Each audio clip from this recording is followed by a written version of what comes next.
안녕하십니까. 정공단 TV입니다. 손해평가사 1차 상법 제6회 기출문제 풀이 시간입니다. 여러분을 환영합니다. 그러면 문제로 들어가도록 하겠습니다.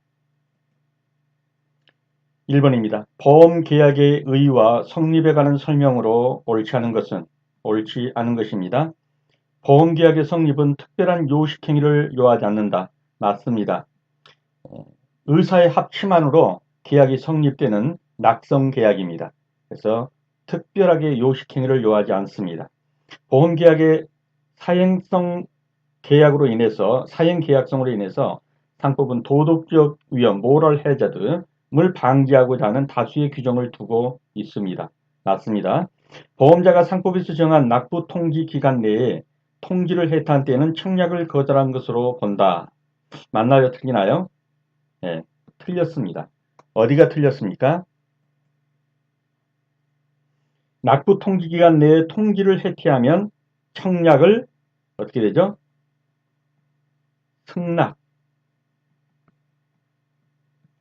승낙한 것으로 봅니다. 그래서 거절한 것으로 보는 게 아니라 승낙한 것으로 봅니다. 보험계약은 쌍무 유상계약이다. 네, 서로 간에 의무를 지고 유상계약이다. 즉 보험료라는 돈이 들어가야 된다는 말이에요. 유상계약이다. 맞습니다. 조문으로 한번 살펴보도록 하겠습니다. 상법 638조의 2에서 보험자가 보험계약자로부터 보험계약의 청약과 함께, 여기서 꼭 들어간 게 청약과 함께 뭐가 들어가야 되냐면 보험료의 전부 또는 일부를 받았을 때, 아직 보험계약은 성립하지 않았지만 청약과 함께 보험료의 일부를 받았다면, 전부 또는 일부를 받았다면, 다른 약정이 없다면 30일 내에 상대방에 대해서 납부를 통지해 줘야 합니다. 그런데 30일이 지나도록 납부를 통지하지 않았다. 해태했다. 그러면 어떻게 본다고요? 보험계약이 성립을 승낙한 것으로 본다는 거예요. 그래서 보험계약이 성립한 것이죠. 이 부분은 또 한번 읽어보시고요. 그 다음에 보험계약에 의해서 638조에서 약정함으로써 효력이 생긴다 그래가지고 낙성 불효식 계약이 되겠습니다. 보험계약은 당사자 일방이 약정한 보험료를 지급하고 재산 또는 생명이나 신체에 불확정한 사고가 발생할 경우에 상대방이 일정한 보험금을 지급하려고 한다. 그렇게 약정하면 효력이 생긴다는 거예요. 특별한 요식행위가 필요 없다 얘기했습니다. 그래서 보험계약은 특별한 요식행위를 요하지 않는다. 맞고, 사행계약성으로 해서 상법은 도덕적 위험을 방지하고자 다수의 규정을 두고 있습니다. 맞고요.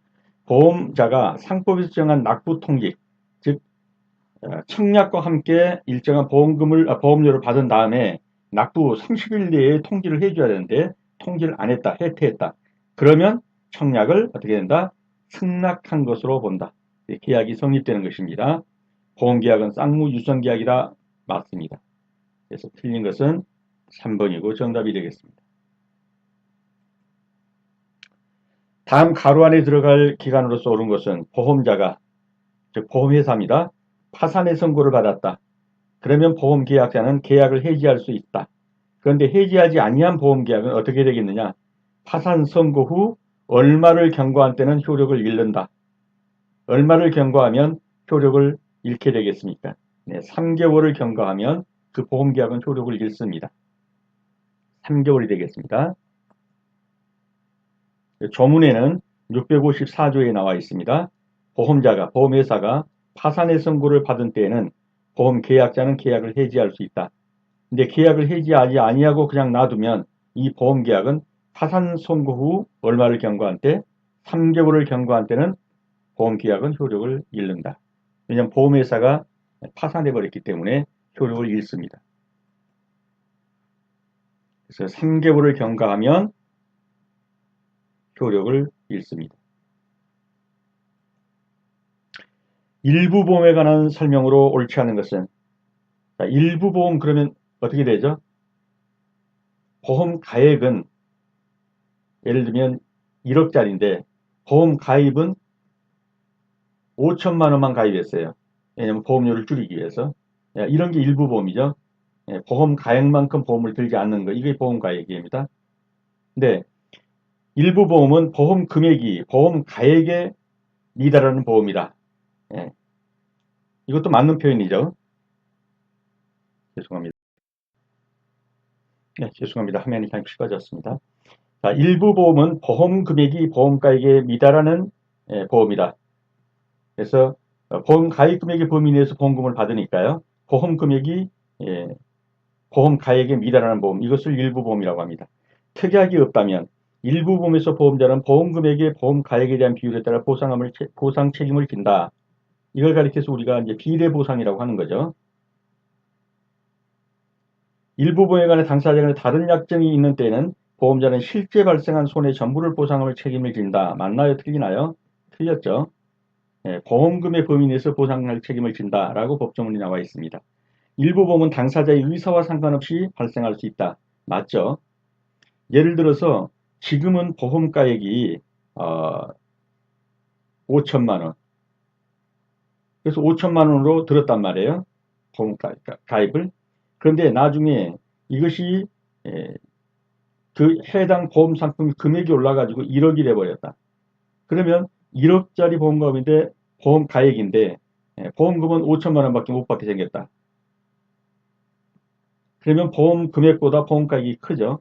이런 경우에는 일부 보험이 원치 않게 일부 보험이 되어버린 거예요. 처음에는 일부 보험이 아니었는데 나중에 당사자의 의사와는 상관없이 발생할 수도 있습니다. 이렇게. 그래서 틀린 것은 3번이 되겠고요.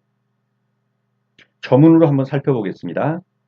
674조에서 일부 보험에서 보험가액의 일부를 보험에 붙인 경우에는 보험자는 보험 금액의 보험 가액에 대한 비율에 따라 보상할 책임을 진다. 아까처럼 1억짜리 보험 가액인데 들기는 5천만 원만 들었어요.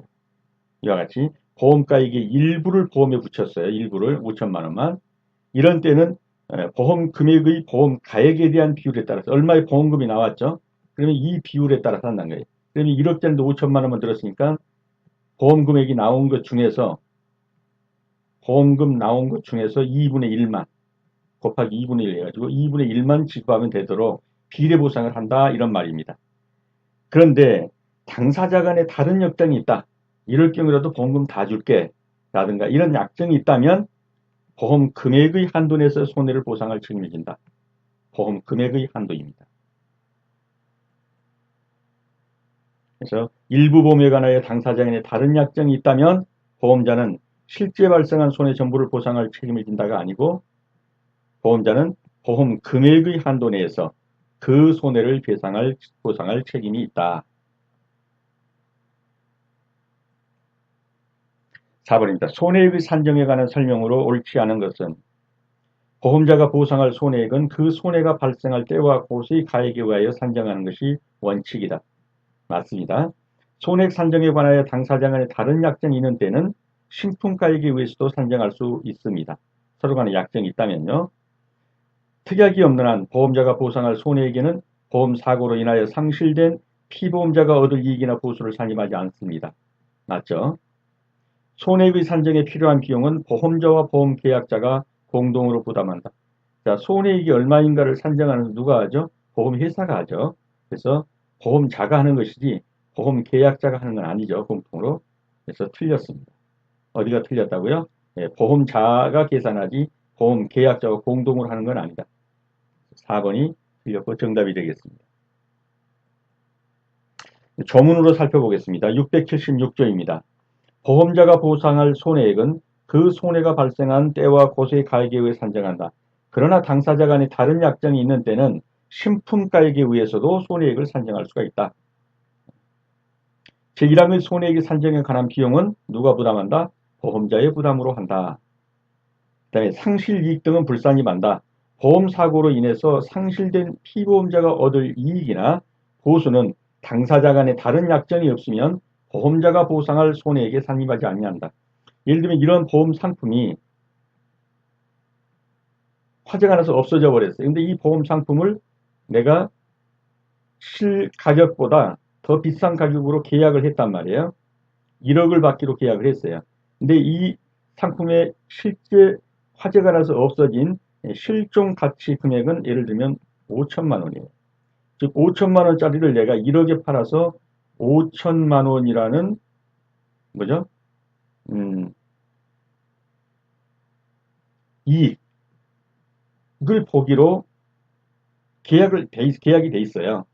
그런데 보험회사에서 이 상품이 불에 타버려 가지고 화재보험에서 이것을 보상해 줄 때 5천만 원으로 보상해 줄 것이냐, 아니면 이 계약서에 1억을 받기로 팔기로 약정까지 돼 있는 1억을 줄 것이냐 해서 얻을 이익, 장래 이것으로 얻을 이익이나 보수는 다른 약정이 없다면 보험자가 보상할 손해액에 상임하지 않는다는 얘기. 얼마로 하겠다? 5천만 원으로 보상해 주겠다는 얘기. 근데 다른 약정이 있다면, 예를 들면 시설을 하지 않고 뭐 계약한 사항이 있다든가 이런 걸 제시하면 계약서의 금액으로 주겠다. 이런 약정이 있다면 다르겠죠. 그러나 그렇지 않다면은 실제 그 때와 곳에서 발생한 금액 5천만 원으로 주지, 이걸 내가 1억에 팔기로 계약한 계약서가 있다고 해서 1억을 주는 건 아니다. 그렇게 보시면 되겠습니다. 그리고 손해그 산정에 필요한 비용은 보험자와 보험계약자가 공동으로가 아니고 보험자의 부담으로 한다. 4번이 틀리고 정답입니다. 보험자가 손해를 보상할 경우에 보험료의 지급을 받지 아니한 잔액이 있을 경우 보험료와 관해서 677조 보험료 체납과 보상액 공제에 관한 내용으로 옳은 것은 딱 조문을 짚어줬기 때문에 조문의 내용만 가지고 따지면 됩니다. 정답은 4번이 되겠어요. 기급길이 도래하지 아니했다 할지라도 체납된 보험료는 제하고 보험금을 준단 말이에요. 그래서 예를 들면 보험료가 쭉 얼마씩 했는데 이번 달 보험료가 지금 5월이죠. 5월 보험료가 예를 들면 뭐 100만 원이다. 100만 원이다. 근데 이번 달에 사고가 나가지고 1억을 주기로 돼 있어요. 그런데 아직 5월 25일이 보험료 납부기일인데 이게 지금 미납으로 잡혀 있어요. 그렇다면 이 보험료 100만 원은 빼고 얼마가 되겠어요? 9,900만 원만 준다. 이런 말이죠. 보상할 금액에서 지급기일이 도래한 보험료를 공개할 수 있답니다. 그래서 미납된 보험료 빼고 줄 수 있다 이 말이죠. 이 조문은 677조에서 그 지급기일이 도래하지 아니한 때라도 공개할 수 있다. 그러니까 지급기일이 도래했다면 말할 것도 없겠죠. 지급기일이 도래하지 아니한 때에도 보상할 금액을 공개할 수 있다. 여기서 설문에서 묻기를 딱 677조라고 했기 때문에 다른 건 볼 필요가 없어요. 677조에서 뭐라고 했는가. 지급기일이 도래하지 아니한 보험료라도 미납됐다면 까고 줘라, 제하고 줘라 한 말이에요. 그러니까 이미 지급기일이 도래했다면 말할 것도 없죠. 보험료를 공개할 수 있다. 이 내용으로 보시면 되겠습니다. 보험계약에 관한 설명으로 옳은 것은 보험의 목적의 성질, 하자, 자연소모로 인한 손해는 보상할 책임이 없다. 정확합니다. 보험의 목적의 성질, 하자 또는 자연소모로 인한 손해는 보상할 책임이 없습니다. 피보험자가 보험의 목적물을 양도한 때는 양수인은 보험계약의 쌍의 권리와 의무를 승계한 것으로 간주한다. 맞습니까? 틀렸죠? 그럼 뭐라고 해야죠? 추정한다. 그러니까 이런 집을 보험계약이 된 집을 내가 샀습니다. 그러면은 어떻다고요? 보험계약까지 이 집을 살 때 보험계약까지 승계한 것으로 추정한답니다. 반증이 있으면 깨질 수는 있죠. 추정한다니까. 손해방지 의무는 보험계약자에게만 부과되는 의무이다. 이것도 틀렸죠. 손해방지 의무는 보험자나 보험계약자나 둘 다 부과되는 의무입니다. 틀렸습니다. 보험 목적이 양도된 경우 보험의 목적의 양도인 또는 양수인은 보험자에 대하여 30일 이내에 그 사실을 통지해야 한다. 틀렸죠. 어디가 틀렸나요? 30일 이내가 아니라 지체 없이.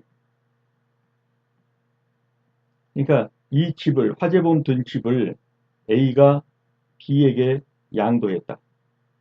그러면 이 사실을 지체 없이 누구한테 통지해야 한다는 얘기예요. 보험회사에다가 이 보험 든 이 집을 내가 B에게 팔았습니다.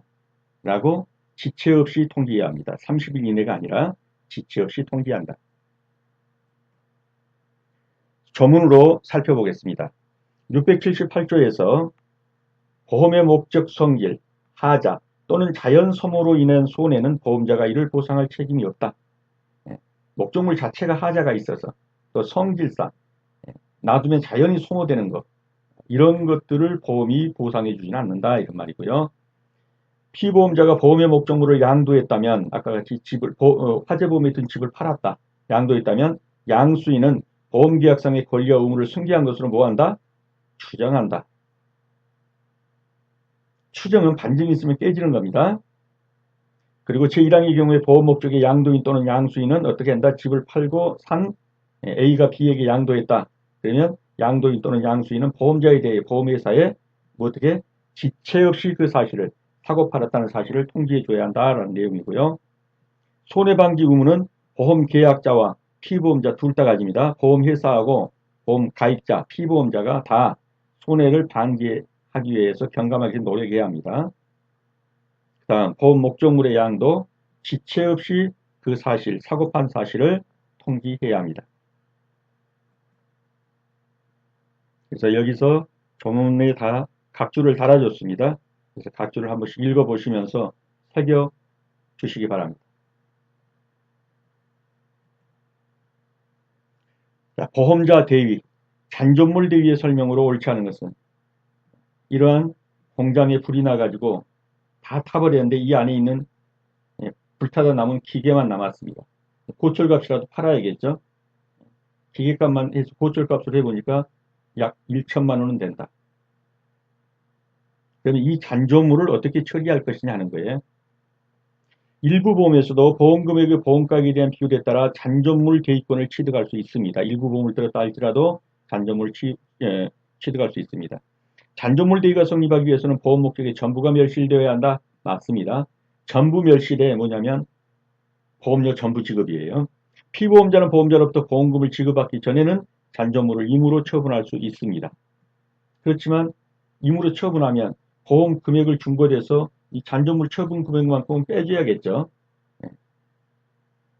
다음 잔존물에 대한 권리가 보험자에게 이전되는 시점은 보험자가 보험 금액을 전부 지급하고 물권 변동의 절차를 마무리한 때이다. 틀렸습니다. 어디가 틀렸나요?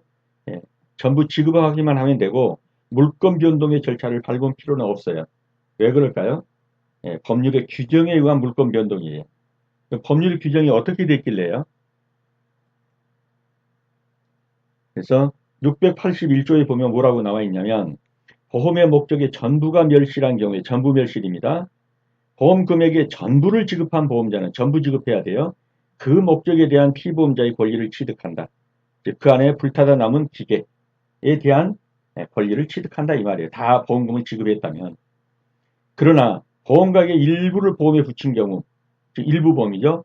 이때는 보험자가 취득할 권리는 보험금액의 보험가액에 대한 비율 이걸 뭐라고 하냐면 비례보상이라고 말하죠. 그러니까 이 보험금을 1억이 나왔다 할지라도 보험료를 낼 때 5천만 원만 보험에 붙였어요. 일부 보험에 붙였어요. 그러면 1억에 대한 5천만 원이니까 2분의 1이죠. 그러니까 2분의 1만 보험금을 주면 된단 말이에요. 비례보상이 이게. 보험 가액에 대한 비례보상이라는 말이 이 말이죠. 다음 보험금을 지급받기 전에 보험자가 잔존물을 타인에게 임의로 처분하였다면 지급할 보험금에서 잔존물의 가액을 공제한 후 나머지 보험금액을 지급하면 되고 피보험자가 보험금을 지급받은 후에 잔존물을 처분해버렸다. 그러면 보험자는 어떻게 했어요? 피보험자에 대해서 손해배상 청구하게 되겠죠. 왜? 나는 보험금 다 줬는데 그 안에 남아있는 고철 다 팔아버렸다. 예, 그 고철은 내 거란 말이에요. 보험자 거라고요. 예, 보험금액 다 줬으니까. 이해가 되셨죠? 그래서 그렇게 하고 이 법조문을 다시 한번 보면요.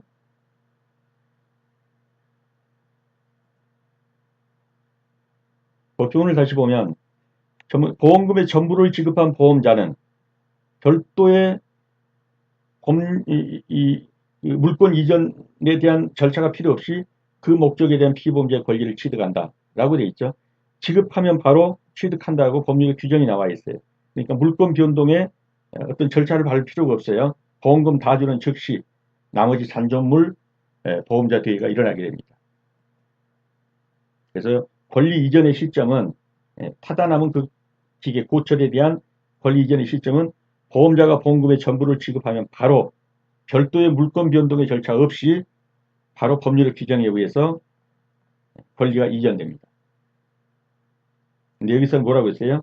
이전되는 시점이 또 뭔가 해야 한다고 그랬죠. 보험자가 보험금액의 전부를 지급하고 여기까지면 되는데 물권 변동 절차를 마무리해야 된다. 그러니까 여기가 틀린 거죠. 물권 변동의 절차의 마무리가 필요 없이 보험금 전부를 지급하는 즉시 권리는 이전된다.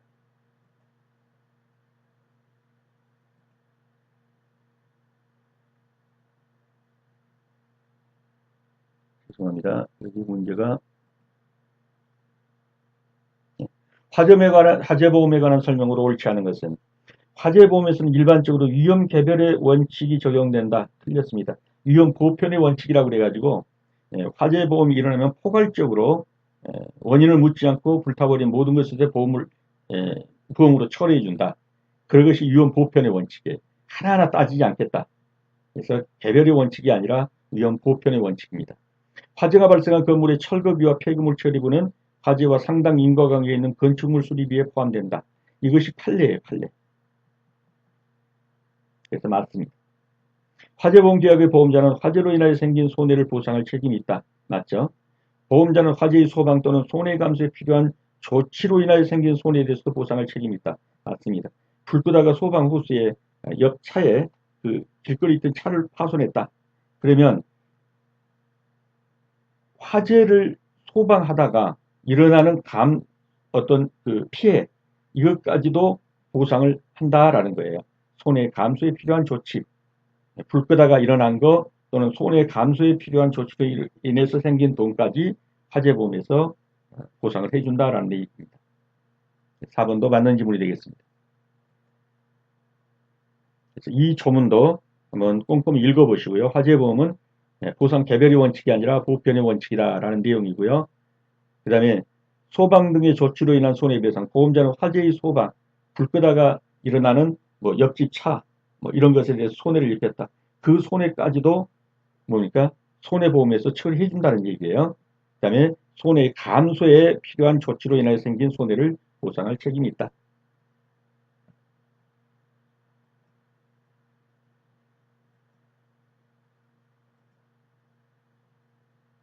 그래서 화재보험에서는 일반적으로 위험 개별의 원칙이 적용된 게 아니라 위험 보편의 원칙이 적용됩니다. 그래서 옳지 않은 것은 그러면 1번이 되겠습니다. 화재보험 증권에 관한 설명으로 옳은 것은 화재보험 증권의 표본은 화재보험 계약의 성립 요건이다? 아니라고 그랬죠. 예, 계약은 낙성 계약이에요. 서로 간 의사의 합충안으로 성립하지 보험증권 안 받아도 계약은 그대로 성립합니다. 보험증권은 불효식 증권의 성질을 가진다. 틀렸어요.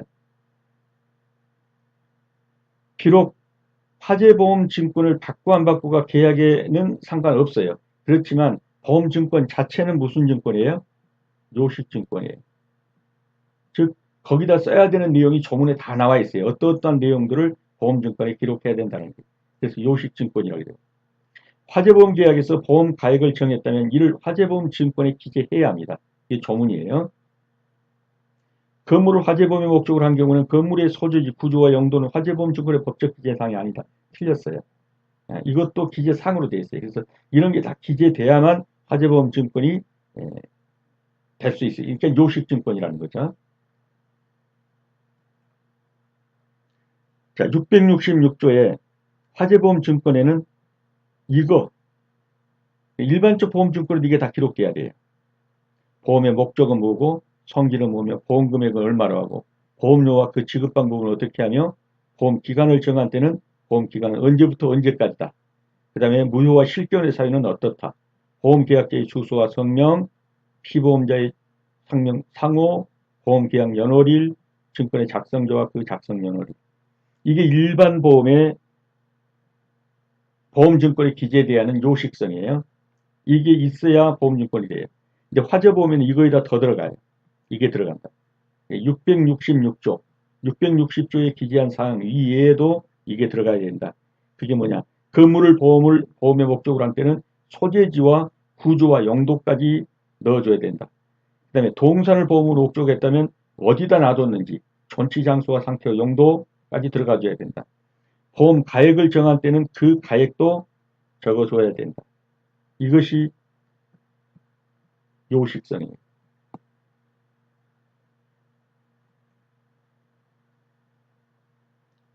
그래서 대법원에서 내린 판례가 이러한 거예요.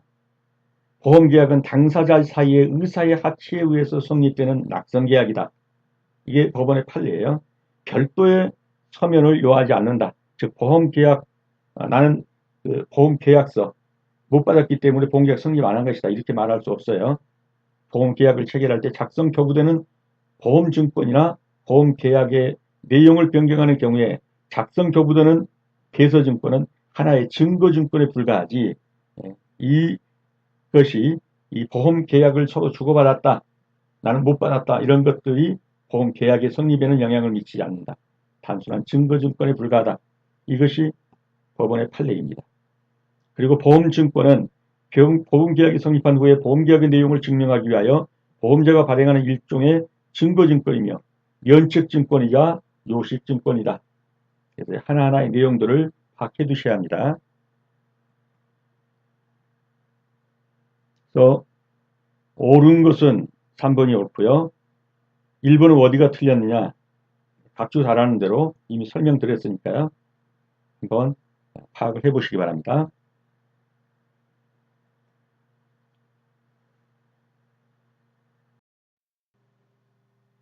지금 풀고 있는 6회 문제 같은 경우에는 제가 조금 부연 설명을 하면요. 조금 고난도 문제예요. 그래서 문제 하나하나를 지문을 다 익혀두셔야 돼요. 자, 보겠습니다. 집합보험에 관한 설명으로 옳은 것은 다툼이 있으면 판례에 따르라. 집합보험에서는 피보험자의 가족과 사용인의 물건도 보험의 목적에 포함된다. 예, 가족과 사용인의 물건도 보험의 목적에 포함된다. 예를 들면은 닭을 사육을 하는데 양계장을 보험에 들었다. 근데 거기에 가족의 물품도 있고 사용인의 물품도 있겠죠. 그러니까 화재보험 이게 타버렸다 그러면 예, 내 물품뿐만 아니라 사용인의 물건까지도 보험의 목적에 포함된다 이런 말이에요. 쉽게 말하면. 자, 집합보험 중에서 집합보험이란 뭐예요? 일정한 시설물에 있는 모든 것들이 다 들어가는 이러한 내용, 주로 화재보험이죠. 집합보험 중에서 보험의 목적이 특정되어 있는 것을 담보하는 보험을 총괄보험이라고 틀렸죠. 이건 특정보험이죠. 보험의 목적이 일부 또는 전부가 수시로 교체될 것을 예정하고 있는 보험을 총괄보험이라고 하죠. 특정보험이 틀렸고 둘이 거꾸로 돼 있죠. 그래서 여기 양계장에 있는 닭 5천 마리를 보험에 들었다. 보험에 들었는데 이건 들고 날고 하죠. 예, 날짜가 되면 일부는 출하하고 또 새로운 병아리가 들어오고 이래서 5천 마리를 좀 유지한단 말이에요.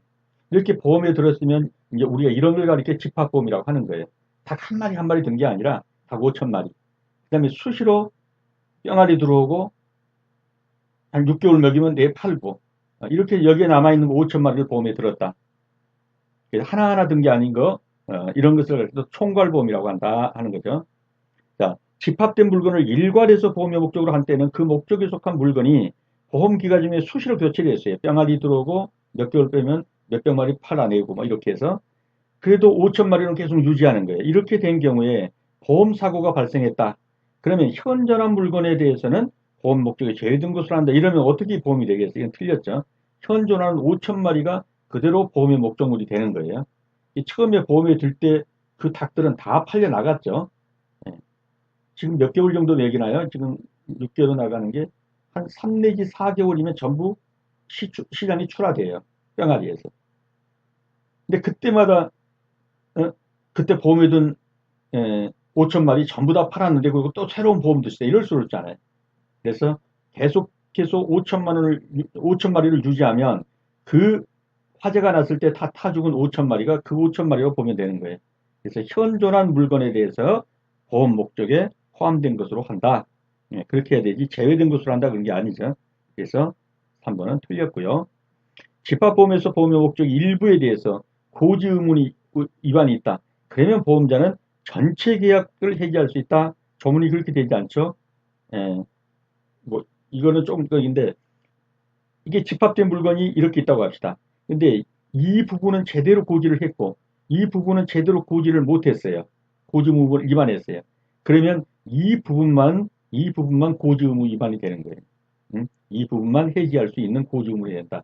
그렇게 조문으로 한번 확인을 해보겠습니다. 자, 집합보험의 목적 686조 집합된 물건을 일괄화의 보험의 목적으로 한 때는 피보험자의 가족과 사용인의 물건도 보험의 목적에 포함된 것으로 한다. 가족과 사용인의 물건도 이 경우에는 그 보험은 그 가족 또는 사용을 위하여 체결한 것으로 한다. 그 다음에 687조에서는 집합된 물건을 일괄해서 보험의 목적으로 했다면 그 목적에 속한 물건이 보험기간 중에 수시로 교체됐다. 아까 말한 것처럼 닭 5,000마리가 들고 날고 했을지라도 마지막 불날 때 남아있던 그 5,000마리가 보험에 포함된 것으로 본다. 보험사고의 발생 시에 현존한 물건은 불날 때 여기 있던 5,000마리는 보험 목적에 포함된 것으로 한다. 이해가 되셨죠? 그 다음에 판례입니다. 이 부분은 일부에 대해서만 고지 의무 위반이 있었다. 그러면 그 고지 의무 위반이 있는 그 부분에 대해서만 보험계약을 해지할 수 있다. 이 부분은 제대로 고지를 했어요. 근데 이 부분은 고지 의무 위반이 있어요. 그럼 요 고지 의무 위반이 있는 이 부분만 계약을 해지할 수 있다. 이게 판례예요. 이 판례도 꼼꼼히 한번 읽어보시기 바랍니다.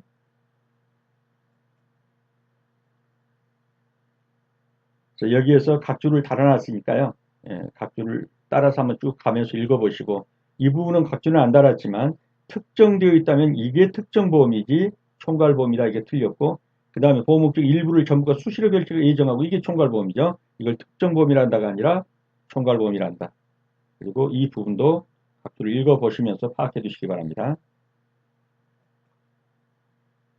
보험계약이 성립에 관한 설명으로 옳지 않은 것은 보험계약은 보험계약자의 청약과 이에 대한 보험자의 승낙으로 성립한다. 낙선계약입니다. 보험계약자로부터 청약을 받은 보험자는 보험료 지급 여부와 상관없이 청약일로부터 30일 내 승낙을 발송한다. 틀렸죠. 청약과 함께 뭐를? 보험료의 전부 또는 일부를. 돈이 오가야 된다 이 말이에요. 얼마라도 돈이 오가야 승낙을 안 하고 이제 꼬물적거리고 있다면 30일 이내에 승낙을 안 하면 어떻게 해요? 승낙 의사표시를 해야 합니다. 근데 안 했다 그러면 청약을 승낙한 것으로 본다. 아까 그렇게 봤죠. 자, 보험자의 승낙 의사표시는 반드시 서면으로 할 필요는 없습니다. 구두로도 가능합니다. 보험자가 보험계약자로부터 보험계약의 청약과 함께 보험료 상당액의 전부 또는 일부를 받았다면 그 청약을 승낙하기 전에 보험계약서 정한 보험사고가 생겨버렸다. 그러면 청약을 거절할 사유가 없는 한 보험자는 보험계약상의 책임을 진다. 맞습니다. 조금 그대로예요. 그래서 옳지 않은 것은 2번이고 정답이 되겠습니다. 자, 이제 조문으로 한 번 더 확인을 해봅니다. 638조 2. 그래서 보험자가 보험계약자로부터 보험계약의 청약과 함께 뭘 했어요? 보험료 상당액의 전부 또는 일부 돈까지 받았어요. 그러면 30일 이내에 어떻게 해라? 납부, 승낙한다, 승낙하지 않는다의 통지를 발송해줘라. 근데 안 했다. 그러면 납부의 통지를 안 했다. 그러면 어떻게 본다? 승낙한 것으로 본답니다. 간주한다예요. 그 다음에 보험자가 보험계약자로부터 보험계약의 청약과 함께 보험료 상당액의 전부 또는 돈까지 받았다. 계약은 아직 성립 안 됐지만 청약과 함께 돈까지 받았다. 그러면 그 청약을 승낙하기 전에 보험사고가 일어나 버렸어요. 화재가 나버렸다. 그럼 보험회사에서 아직 계약서 안 썼는데요? 라고 말할 수 있겠느냐? 안 된다. 그 청약을 거절할 특별한 사유가 없는 한은 이미 돈 받았다면 보험계약상의 책임을 져서 화재보험료를 줘라 하는 말입니다. 이거는 판례입니다. 그래서 여기 각주의 단대로 보험료 지분 여부와 상관없이 여기서 뭐라고 했어요? 보험계약자로부터 청약을 받은 보험자는 보험료 지급 여부와 상관없이 30일 이내 승낙 의사표시를 발송해야 한다. 틀렸죠? 어디가 틀렸어요? 청약과 함께 도움까지 받았다면, 즉 보험료를 전부 또는 일부를 받았다면 30일 이내에 승낙하든 승낙하지 않든 가부를 통지해줘라. 안 했다면 어떻게 된다? 승낙한 것으로 본다. 그래서 보험료 지급 여부와 상관없이 승낙의사 표시를 30일 이내에 해야 한다가 아니라 청약과 함께 보험료의 전부 또는 일부를 돈까지 받았다면 30일 이내에 가부를 통지해줘라. 이 구별점을 아시겠죠? 확실히 알아두셔야 합니다. 이거 반드시 시험에 나옵니다. 보험에 관한 설명으로 옳은 것은 보험계약자는 위임을 받아야만 특정한 타인을 위해 보험계약을 체결할 수 있다. 틀렸죠. 위임을 받고 받지 아니하고 다 할 수 있습니다. 조문에 그렇게 나와 있어요. 타인을 위한 손해배상의 보험의 계약의 경우에 보험계약자는 그 타인의 서면 위임을 받아야만 보험자 계약을 체결할 수 있다. 이것도 틀렸죠. 서면 위임 없이도 할 수 있다고 그랬죠. 타인을 위한 손해보험 계약의 경우에 보험계약자가 그 타인에게 보험사고의 발생으로 생긴 손해의 배상을 한 때에는 타인의 권리를 해하지 아니하는 범위 내에서 보험자에게 보험금액의 지급을 청구할 수 있다. 맞나요? 틀리나요? 맞죠? 자, 회사가 있는데 회사 종업원이 300명이에요. 근데 회사의 대표 사장이 이 종업원들을 위해서 상해보험을 들어줬어요. 공장에서 일하다가 상해가 나면 안 되니까 상해보험을 들었어요. 그러면 이게 지금 타인을 위해서 든 거죠. 사장이 계약을 했지만 보험 계약자이지만 보험의 수익자는 누구예요? 거기서 일하는 300명의 종업원들이에요. 이게 타인을 위한 보험 계약이에요. 그런데 그 타인에게 보험 사고가 발생했어요. 그러면 이제 보험금을 줘야 되겠잖아요. 그런데 먼저 이 사장이 그 보험 그 사고 난 사람에게 보상을 해줬어요. 그러면 이 사장으로서는 어떻게 나오게 되는 보험금에 대해서 내가 권리가 있다라고 하겠죠. 왜? 이 사람한테 갈 걸 내가 다 보상을 해줬으니까. 자, 생긴 손해배상을 했어요, 사장이. 그때는 타인의 권리, 그 종업원이 받을 보험금을 종업원의 권리를 해하지 않는 범위 내에서 누가 갖는다? 보험자에게 보험금액의 지급을 누가 청구할 수 있다? 사장이. 보험계약자인 사장이. 나한테 주십시오. 라고 지급을 청구할 수 있다. 이런 말이에요. 이게 타인을 위한 보험계약이에요. 그러니까 이건 맞는 표현이죠. 그리고 옳은 것입니다. 타인을 위해서 보험계약을 체결한 보험계약자는 보험자에게 보험료를 지급할 의무가 없다. 타인을 위해서 보험계약을 체결한 보험계약자는 보험자에게 보험료를 지급할 의무가 없다? 말이 되겠어요? 예. 보험료 그러면 직원들한테 다 니들이 내라 그러지 않죠. 보험을 주로 누가 들어줍니까? 사장이 들어주는 게 보험료 내고 상해보험. 그래서 맞는 것은 3번이 되겠습니다. 639조 조문을 한번 쭉 꼼꼼히 읽어보셔야 합니다. 그래서 보험계약자는 타인을 위한 보험이에요. 타인을 위한 보험에서 보험계약자는 위임을 받고 할 수도 있고 위임을 받지 아니하고도 할 수 있어요. 그래서 공장의 사장이 300명의 종업원을 대신해서 위에서 상해보험을 들어주면서 전체 종업원의 위임을 받고 할 수도 있어요. 너희들을 위해서 상해보험을 든다. 이렇게. 그러나 위임을 안 받고도 할 수 있어요. 위임을 받지 아니하고도 들 수 있는 거예요. 특정 또는 불특정의 타인을 위하여. 불특정 타인이라는 것은 회사 직원들은 들고 날고 할 수가 있죠. 근데 우리 회사 직원 300명 이렇게 들 수도 있다는 얘기예요. 보험계약을 체결할 수 있다. 그래서 쭉 내용이 나오니까 꼼꼼하게 읽어보시기 바랍니다. 그리고 정답은 3번이 되겠습니다. 보험증권의 교부에 관한 내용으로 옳은 것을 모두 옳은 것은 보험계약이 성립하고 보험계약자가 최초의 보험료를 지급했다면 보험자는 지체 없이 보험증권을 작성하여 보험계약자에게 교부해야 한다. 맞는 표현이죠. 보험증권을 현저하게 훼손한 때에는 보험계약자는 보험증권의 재교부를 청구할 수 있다. 이 경우에 증권 작성 비용은 보험자의 부담을 한다. 틀렸죠. 어디가 틀렸나요? 보험자가 아니라 보험자는 손해보험 회사죠. 그 보험증권을 망가뜨려 버린 것은 보험계약자예요. 그럼 보험계약자가 증권 작성해달라는 비용을 물어야겠죠. 그래서 보험자의 부담이 아니라 보험계약자의 부담으로 한다. 의뢰가 맞습니다. 기존의 보험계약을 연장한 경우에는 보험자는 그 사실을 보험증권에 기재해서 보험증권의 교부에 가름할 수 있습니다. 예, 수기로 써가지고 도장 찍어주고, 또 새로운 보험증권 뭐하러 만들겠습니까? 우리끼리 써서 내가 수기로 써줄게 이렇게 할 수 있다는 얘기예요. 그 맞는 것을 고르면은 기억하고 디귿이 되겠네요. 기억하고 2번이 되겠습니다. 이걸 조문으로 살펴보면 640조에 보험자는 보험계약이 성립한 때는 어떻게 지체 없이 보험증권을 작성해서 보험계약장에 교부해 줘야 됩니다. 그 다음에 642조에 보험증권의 멸실을 현저하게 훼손한 때 보험계약자는 보험자에 대해서 증권을 제급해달라 라고 말할 수 있어요. 보험증권을. 그런데 그 증권 작성 비용은 현저하게 훼손시킨 누가? 보험계약자가 물어줘야 돼요. 보험계약자의 부담으로 한다. 그래서 정답은 2번이 되겠고, 보험자의 부담이 아니라 보험계약자의 부담. 증권 작성 비용은 그걸 망가뜨린 보험계약자의 부담으로 합니다. 보험사고의 객관적 확정의 효과에 대해서 옳은 것. 보험계약 당시에 보험사고가 이미 발생하였더라도 그 계약은 무효로 하지 않는다. 보험사고가 이미 발생했거나 또는 발생이 불능한 거예요. 이런 거는 다 무효입니다. 그래서 이미 발생했다. 무효로 하지 않는다 그러니까 틀렸네요. 무효로 한답니다. 무효입니다. 무효. 그 다음에 발생할 수 없는 불능의 사실이다. 이것도 무효입니다.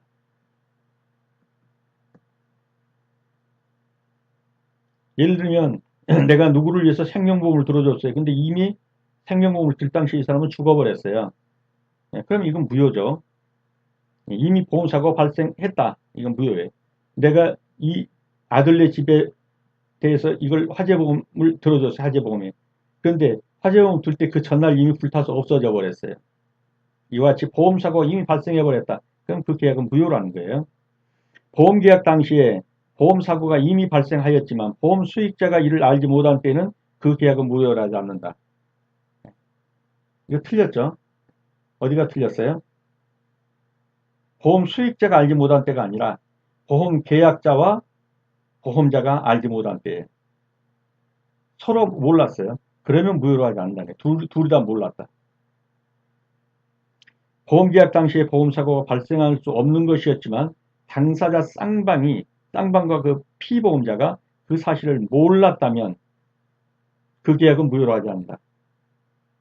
이것은 지금 맞는 표현이 되겠죠.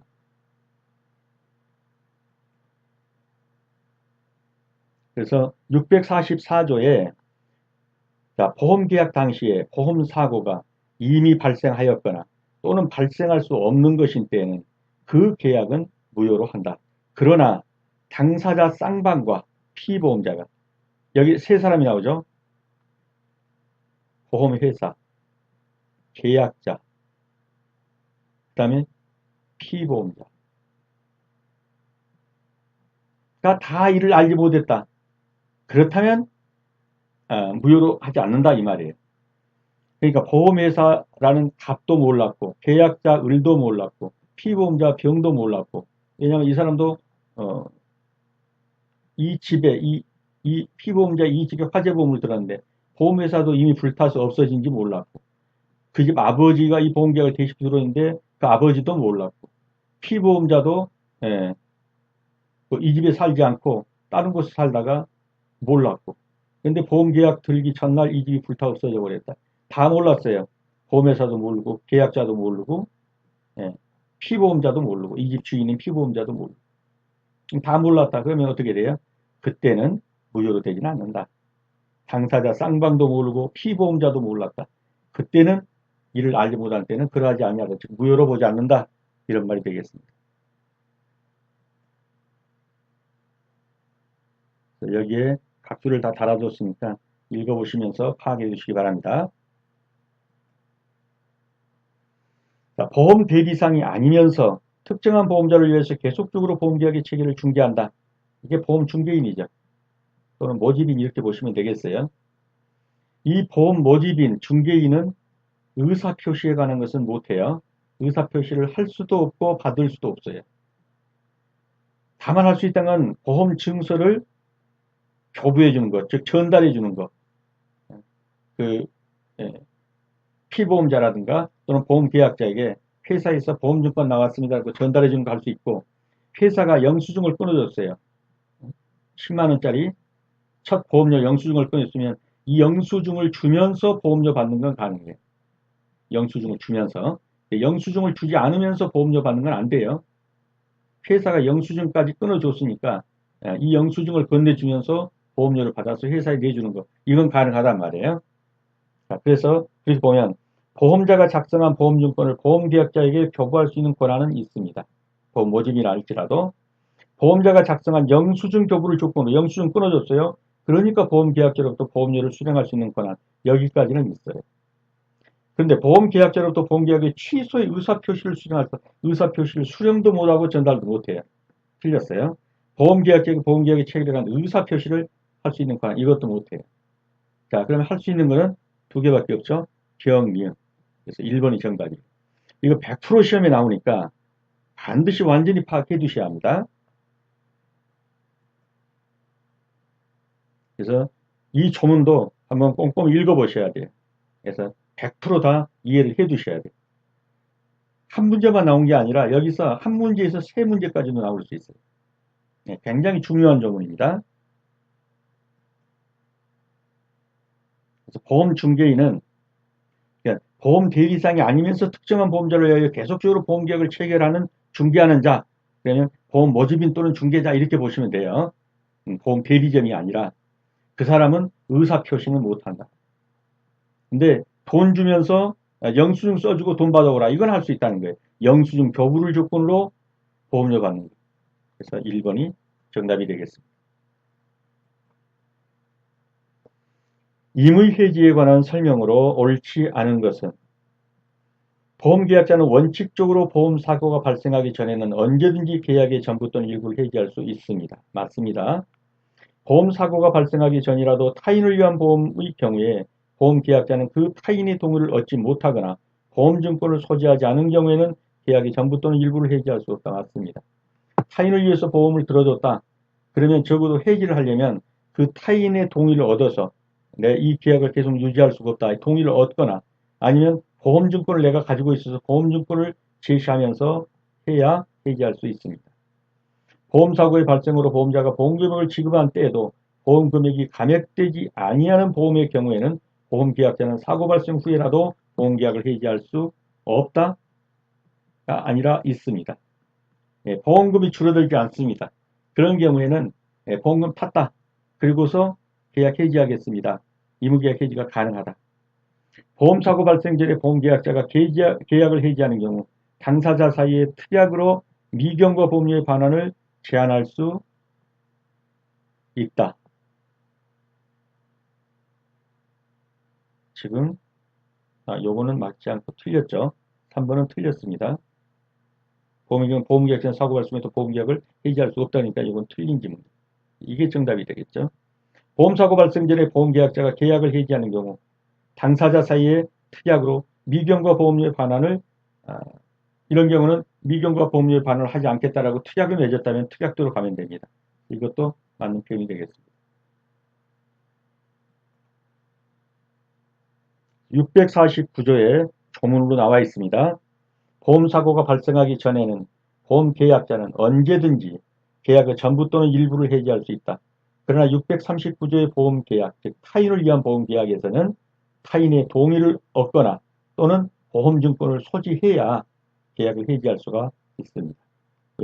내 보험이 아니잖아요. 타인을 위한 보험이기 때문에 계약할 때도 그 타인의 동의를 얻어라. 그렇지 않다면 네가 보험증권을 가지고 있어야 된다. 보험사고의 발생으로 보험자가 보험금액을 지급을 할 때도 보험금액이 감액되지 아니하는 보험의 경우에는 보험계약자는 그 사고 발생 후에라도 돈 타먹고 보험계약 해지할 수 있습니다. 어떤 경우? 보험을 탔는데도 보험금액이 감액되지 아니하는 그러한 보험의 경우. 보험 제1항의 경우에는 보험계약자는 당사자 간에 다른 약정이 없다면 미경과 보험료의 반환을 청구할 수 있습니다. 다른 약정으로 미경과 보험료의 반환을 제한할 수도 있다는 내용이죠. 이 말은 무슨 말로 할 때? 다른 약정이 없다면 미금과 보험료의 반환을 청구할 수 있으니까 다른 약정이 있다면 청구할 수 없도록 제한할 수도 있다 이런 말이 되겠죠. 자, 그래서 보험사고의 발생으로 보험자가 보험금액을 지급한 때는 보험 금액이 감액되지 아니하는 보험의 경우에는 보험계약자는 사고 발생 후에도 보험계약을 해지할 수 없다가 아니라 해지할 수 있다.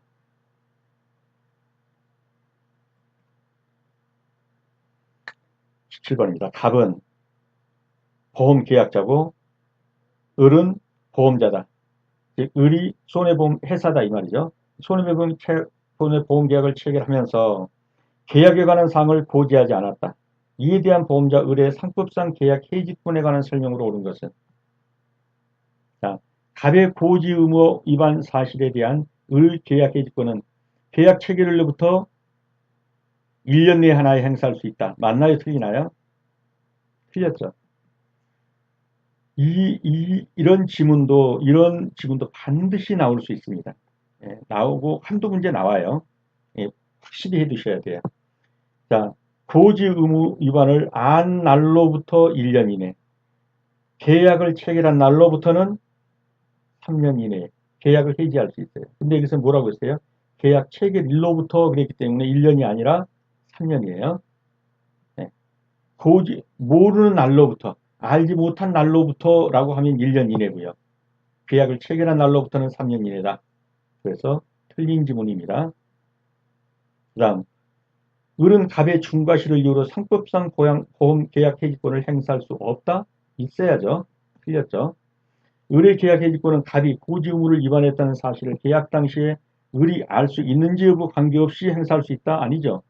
내가 고지를 안 했지만 을도 이 사실을 보험회사도 알고 있었다. 알 수 있었다. 하면은 알지 못한 것, 즉 고지 의무를 위반으로 해서 해지는 못하는 거예요. 왜? 나는 고지 의무를 위반해서 고지 안 했지만 상대방은 알고 있었기 때문에 이런 상대방까지 보호할 필요는 없겠죠. 그래서 3번도 틀렸고요. 갑이 고지하지 않은 사실이 계약과 관련하여 고지는 안 했어요. 근데 계약과 관련해서 중요하지도 않은 거예요. 그러면 고지 의무 위반을 이유해서 보험계약을 해지할 수는 없어요. 맞죠? 4번이 맞고 정답이 되겠습니다.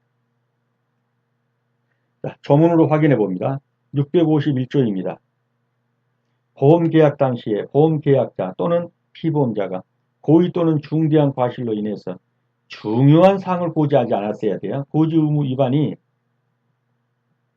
중요 사항에 대한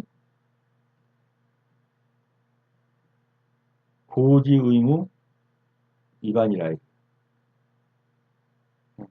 그냥 닥털 같은 거, 쬐끔한 거, 그런 거 위반했다고 해서 이 고지 의무 위반으로 계약 해지할 수는 없어요. 중요 사항, 중요한 사항을 고지하지 아니하거나 부실의 고지를 한 때에는 보험자는 그 사실을 안 날로부터 1개월 이내 그 계약을 제가 이거 아까 1년이라면 틀렸죠. 안 날로부터는 1개월 이내예요. 계약을 체결한 날로부터는 3년 이내예요. 그래서 안 날로부터 1월 이내 계약을 체결한 날로부터는 3년 이내 계약을 해지할 수 있습니다. 그러나 보험자가 즉 보험회사가 계약 당시에 이미 그 사실을 알았어요. 알았거나 또는 몰랐는데 모르는 데 대해서 중대한 과실이 있어요. 그럴 경우에는 그러하지 아니하다 라는 말은 그 고지 의무 위반을 이유로 보험계약을 해지할 수는 없다 이런 말이에요. 그래서 하나하나의 지문에는 각주를 달았습니다. 그래서 계약 체결일로부터 최대 1년 이내가 아니고 계약 체결일로부터는 3년 이내, 안날로부터는 1개월 이내에 해지할 수 있습니다. 을은 갑의 중과실을 이유로 상법상 보험계약 해지권을 행사할 수 있습니다. 없다 그랬으니까 틀렸고요. 을의 계약 해지권은 갑이 고지 의무를 위반했다는 사실을 계약 당시에 은이 알 수 있는지 여부가 상관없이가 아니라 보험계약제 고지 의무를 위반을 보험자가 알았거나 또는 알 수 있었다면 해지할 수 있는 거예요. 그리고 4번은 맞는 지문입니다. 보험계약자 갑은 보험자 을과 보험계약을 체결하면서 일정한 보험료를 매월 균등하게 10년간 지급하기로 약정하였다. 이에 관한 설명으로 옳지 않은 것은 갑은 약정한 최초의 보험료를 계약 체계로 지체 없이 납부해야 한다. 이 부분은 제가 이 조문을 보면서 하는 게 더 빠를 것 같아요. 그래서 이 부분은 650조를 정확하게 파악하고 있어야 됩니다. 자, 보험 계약자는 계약 체계로 지체 없이 보험료의 전부나 또는 제1회 보험료입니다. 전부나 제1회 보험료를 지급하여야 하며 보험 계약자가 이를 지급하지 아니하는 경우에는 다른 약정이 없다면은 계약 성립 후 어떻다? 2개월이 경과하면 그 계약은 해제된 것으로 본다. 효력이 없는 거 해제된 거죠. 적어도 2개월 이내에는 뭐 해야 돼요? 최초 제1회 보험료라도 지급해야 돼요. 보험료 한 푼도 안 내고 보험 계약을 했어요. 얼마씩 내기로. 근데 한 푼도 안 내고 2개월이 경과했다. 그럼 그 계약은 해제된 것으로 봅니다. 그래서 이 하나하나의 항목, 다른 약정이 없는 한도 봐야 되고, 2개월이 경과했다 할지라도 다른 약정이 있다. 6개월 후에 지급하기로 했다. 이런 약정이 있다면 그 약정대로 가면 돼요. 다음, 계속보험료가 약정한 시기에 지급되지 아니한 때에는 보험자는 상당한 기간을 정하여 그 날짜 지났다고 바로 보험계약 해지하는 게 아니에요. 몇 월 며칠까지 보험료 납부하지 않으면 보험계약 해지하겠습니다. 라고 하는 것을 최고하고 그 기간 내에 지급되지 아니한 때는 해지할 수 있는 거예요. 최고가 반드시 선행되어야 된다. 특정한 타인을 위한 보험일 경우 보험료의 지급을 지체한 때는 보험자는 그 타인에게도 상당한 기간을 정해서 아까 말씀드린 것처럼 A라는 회사 대표이사가 이 회사에 있는 300명에 대해서 300명 너무 많으면 30명이라고 합시다. 30명이 손해배상 상해 보험을 들었어요. 30명에 대해서. 근데 A라는 이 사람이 대표이사가 보험료 납부 안 하는 게 계약을 해지하려고 할 때 어떻게 했냐. A한테만 고지한 게 아니라 이 30명에게도 고지해가지고 당신네 사장이 보험을 들어줬는데 보험료 납부 안 한다. 언제까지 납부 안 하면 이 보험료를 해지하려고 한다. 그러니까 여러분들이라도 이 보험을 계속하고 싶으면 보험료 내십시오. 이렇게 고지해줘야 한다는 거예요. 그렇게 고지 안 해주고 타인에게도 상당한 시간을 정해서 보험료 지급을 하고 최고하고 그리고 나서야 계약을 해지 또는 해지한다는 거예요. 그렇지 않으면 해제 또는 해지하지 못한다는 거예요. 이해가 되셨죠? 이걸 한번 읽어보시고요.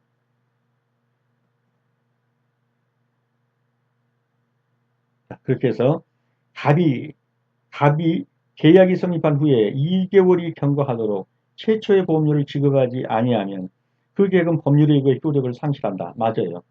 그런데 이에 관한 당사자 간에 특약이 있다 하면 어떻게 된다는 얘기예요? 당사자 간의 특약은 계약의 효력에 영향을 미치지 않는다?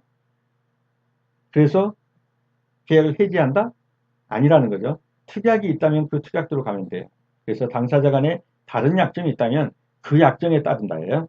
그래서 이 부분은 틀렸고 정답이 되는 겁니다.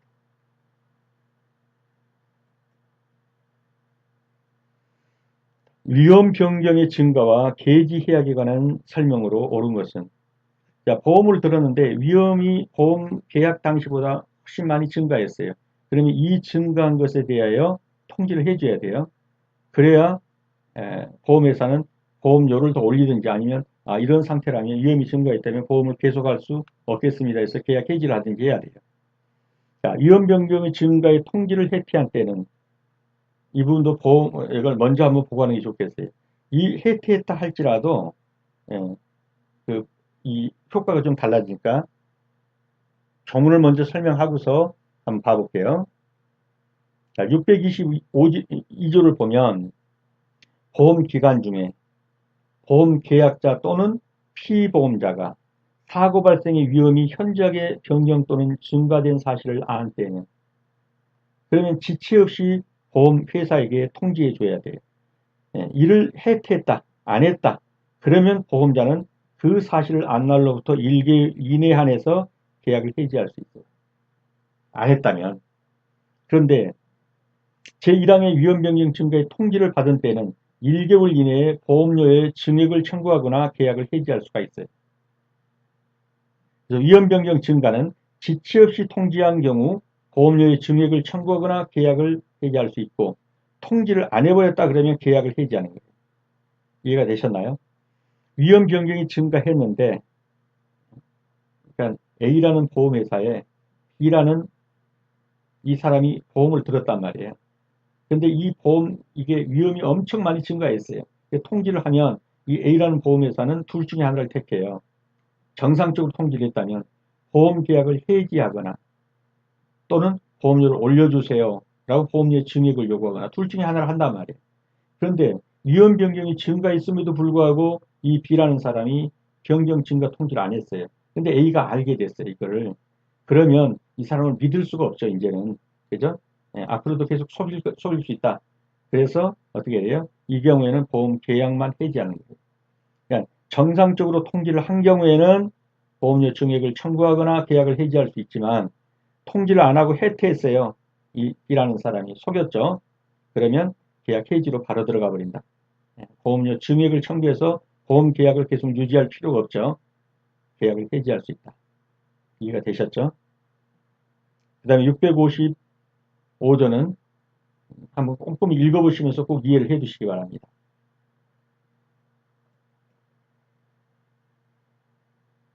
그래서 위험 변경의 통지를 해태했다. 그러면 이 경우는 어떻게 돼요? 증액 청구는 안 되고 뭐만 해요? 보험 해지만 할 수 있어요. 계약을 해지할 수 있다. 근데 여기서는 증액을 청구하거나 해지할 수 있다 그러니까 틀린 거예요. 예, 여기는 이미 B가 속였어요. 위험 변경이 심하게 위험 변경이 있는데도 보험회사에 알리지 않았죠. 그렇기 때문에 증액 청구 이런 거 아니에요. 그냥 계약 해지만 할 수 있어요. 그래서 보험료 증액 청구가 아니라 계약 해지만 가능하다. 두 개는 맞는 표현이에요. 그래서 정답은 니은 디귿 3번이 정답이 되겠습니다. 다음은 중복보험에 관한 설명이다. 가로 안에 들어갈 용어. 동일한 보험계약의 목적과 동일한 사고에 관하여 여러 개의 보험계약이 동시에 또는 순차로 체결됐다. 이게 중복보험이죠. 갑이라는 사람이 A라는 보험회사에도 이 집을 보험 들고 B라는 보험회사에게도 이 집을 보험 들고 C라는 보험회사에게도 이 집을 화재보험을 들었다. 이게 중복보험이에요. 그래서 동일한 보험계약의 목적과 동일한 사고에 관하여 여러 개의 보험계약이 동시에 또는 순차로 체결된 경우에 그 무엇 총액이 보험금 총액이 무엇을 초과한 때는 보험 가액을 초과한 때는 보험자는 각자의 무안에서 보험금의 한도에 해서 그렇게 골라보면 1번이 정답이 되겠죠. 연대 책임을 진다. 그래서 예를 들어서 이 집이 1억짜리인데 이 세 개에다가 하나는 1억짜리, 하나는 5천만 원짜리, 하나는 1억 5천만 원짜리. 뭐 이렇게 해서 보험을 들었다. 그러면 어떻게 이제 이 연대 구상권도 행사할 것이냐 하면 각자가 보험금을 구한 다음에 나온 그 보험금의 금액대로 비례 보상해 주면 돼요. 그래서 1억을 넘지는 않게 보상을 해 주는 거예요. 보험금의 한도 내에서. 그래서 그것이 672조입니다. 동일한 보험계약의 목적과 동일한 사고에 관하여 여러 개의 보험계약이 동시에 또는 순차로 체결되었다면 그 보험금액의 총액이 보험 가액을 초과한 때는 보험자는 각자의 보험금액의 한도에서 연대 책임을 진다. 이 경우에는 각 보험자의 보상 책임은 보험 금액의 비율에 따른다. 즉 A라는 보험회사가 나 혼자 들었다라고 할 때 보험금이 얼마다 나온 게 나올 게 아니에요. B라는 보험회사가 각자로 계산해 보니 또 얼마가 나왔어요, 보험금이. C라는 보험회사가 얼마가 나왔어요.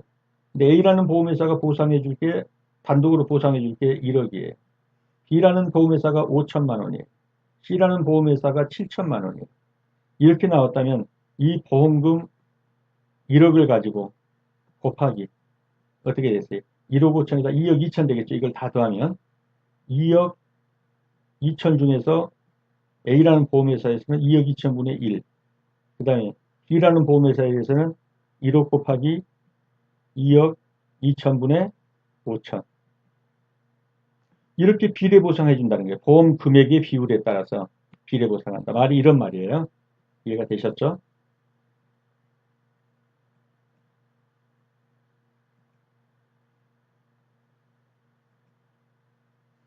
청구권에 관한 소멸시효 기간도 옳지 않은 것은 자, 이런 경우에는 여기에 보험회사가 있어요. 그 다음에 여기 보험 계약자인 갑이 있어요. 자, 보험 계약자인 갑이 보험회사에 대해서 청구하는 것은 소멸시효 기간이 3년이에요. 보험회사가 갑에 대해서 청구할 수 있는 금액은 소멸시효 기간이 2년이에요. 여기가 더 두텁게 보호하죠. 소멸시효 기간이 3년이니까. 자, 그러면 갑이 A 보험회사에 청구할 수 있는 건 뭐겠어요? 보험금이겠죠. 이 A 보험회사가 갑에게 청구할 수 있는 건 뭐겠어요? 보험료겠죠. 그래서 보험금의 소멸시효는 3년이고 보험료의 소멸시효는 2년이다. 2년 동안 그냥 놔두면 보험료 청구권이 없어져 버린다. 그런 말이에요. 자, 보험금 청구권은 몇 년이다? 3년이다. 보험료 청구권은 3년이다? 아니고 2년이다. 적립금 반환 청구권은 누가 누구에게 하는 거예요? 여기에 적립해놓은 돈 주세요 하는 말이죠. 누가? 갑이. 그러니까 이거는 3년이 돼야 되겠죠. 보험료 반환 청구권. 내가 낸 보험료가 과다했으니 주세요. 누가 누구에게 하는 거예요? 갑이 보험회사에 대한 과다 납입한 보험료 주세요. 라든가 이런 거예요. 또는 미경과 보험료 주세요. 몇 년이요? 이건 다 3년이다. 그래서 보험계약자가 보험회사에 요구할 수 있는 권리는 3년이고 보험회사가 보험계약자에게 요구할 수 있는 권리는 2년이다. 그렇게 보시고 풀면 되겠습니다. 그래서 정답은 2번입니다. 그래서 이 부분 한번 읽어보시고요. 손해보험에 관한 설명으로 옳지 않은 것은 보험자는 보험사고로 인하여 생길 보험계약자의 재산상의 손해를 보상할 책임이 있다. 얼른 보면 맞는 것 같죠? 이게 틀렸어요. 어디가 틀렸나요? 이런 걸 정확하게 다 알아낼 수 있어야 됩니다. 보험계약자가 아니라 피보험자예요. 피보험자의 재산상의 손해를 보상할 책임이 있는 거예요. 즉 아까도 말씀드렸지만 여기에 있는 이 아들네 집을 아버지가 보험에 들어줬어요. 그러면 이 보험으로 이득을 얻을 자는 피보험자는 이 집 아들이에요. 아들이 피보험자예요. 누구 재산에 손해가 가는 걸 지금 보상해 준다는 거예요.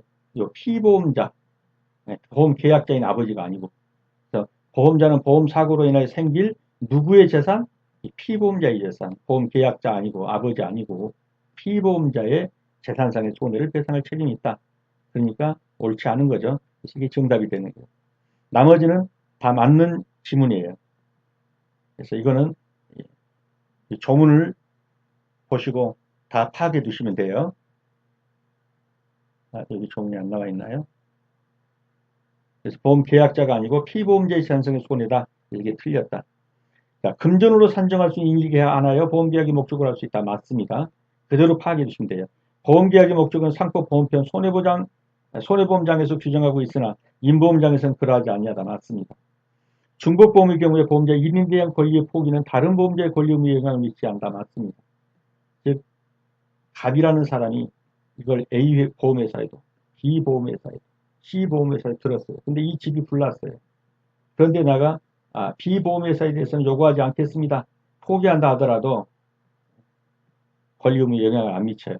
A라는 보험회사는 이 세 다 해가지고 나눠 분파해 줘서 1억 맞춰주면 되지. 내가 이 갑이 이 보험회사는 묻지 않겠습니다. 라고 하는 것이 효력이 있다 없다? 없다. 다른 보험자의 권리 의무에 영향을 미치지 않는다.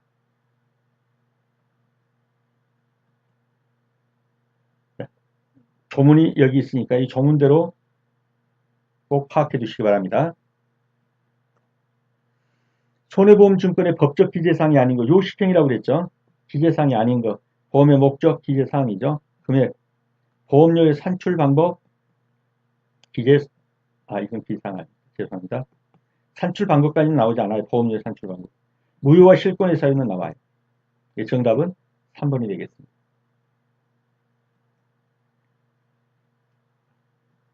666조에 그대로 나와 있죠. 손해보험증권에는 이 사항을 반드시 적어 넣어라. 보험의 목적, 성질, 보험 금액은 얼마고, 지급 방법은 어떻게 해주고, 시기와 종기, 실권 사유, 무효와 실권 사유도 나와 있죠. 주소 성명, 작성 연월일 다 나오고. 그런데 보험료는 어떻게 산출되었다 하는 내용을 여기 적어준다 안 적어준다 이럴 필요는 없는 거예요. 보험료 산출 방법은 보험증권 기재 사항이다 아니다? 아니다.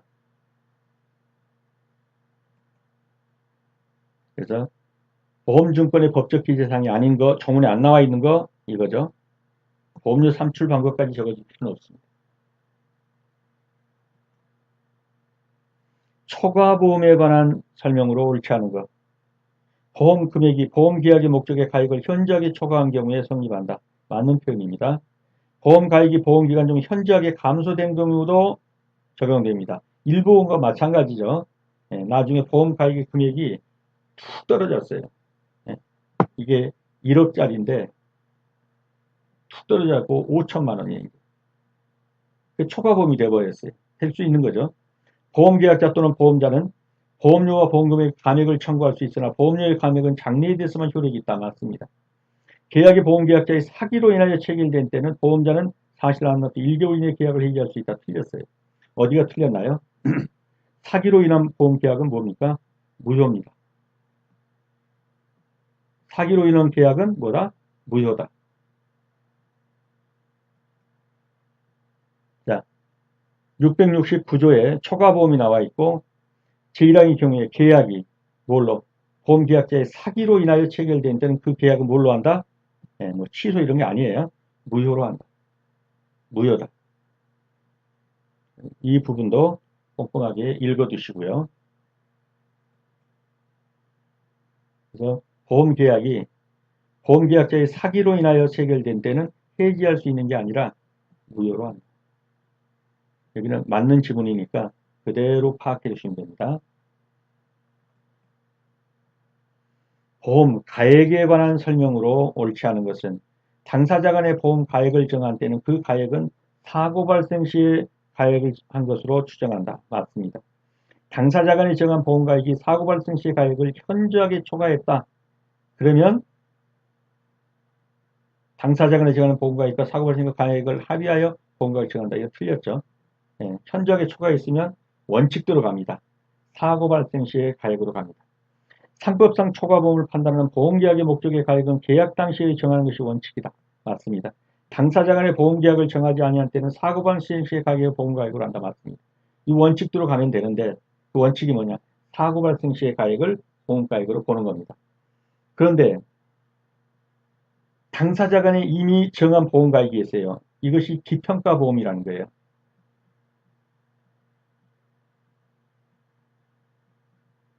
그런데 이게 사고가 날 때 가격하고 보니까 현저한 차이가 있어요. 이게 기평가한 것은 1억인데 사고가 날 때 이걸 보니까 이 가액이 뭐냐면은 5억이 돼버렸어요. 올라가죠.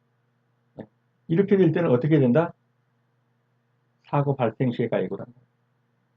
근데 여기서는 당사자 간에 정하는 보험가액과 사고 발생 시의 가액을 협의해서 한다. 이게 틀렸다는 거죠. 그냥 사고 발생 시의 가액으로 한다. 현저한 차이가 있다면. 자, 보험, 조문으로 봅니다. 670조. 이게 기평가 보험이죠. 당사자 간의 보험가액을 정했어요. 이건 1억이다, 이렇게. 근데 그 가액이 사고 발생 시의 가액으로 정한 것으로 추정해요, 이거는. 그러나 그 가액이 사고 발생 시의 가액을 현저하게 초과할 때는, 음, 사고 발생 시의 가액을 보험가액으로 한다. 1억으로 정했어요, 보험가액을. 근데 이게 뛰어 올라가지고, 그 사이에 뛰어 올라가지고 5억짜리가 되어버렸어요, 5억짜리. 이 집이 1억이었다고, 1억. 근데 여기가 무슨 뭐 재개발 바람이 불었는지 하여튼 모르겠어요. 그래가지고 이 집이 5억으로 뛰어 올랐어요. 근데 5억이 된 그 상태에서 불이 났어요. 그러면 얼마를 보상해 줘야 하는 거예요? 1억을 보상해 줘, 5억을 보상해. 현저한 차이가 나면 어떤 가격으로? 사고 발생 시의 가액을 보험가액. 5억이 보험 가액이 된다 이 말이에요. 보험 가액. 이해가 되셨죠? 그래서 현저하게 초과하게 될 경우에는 어떻게 된다? 사고 발생 시의 가액을 보험가액으로 한다.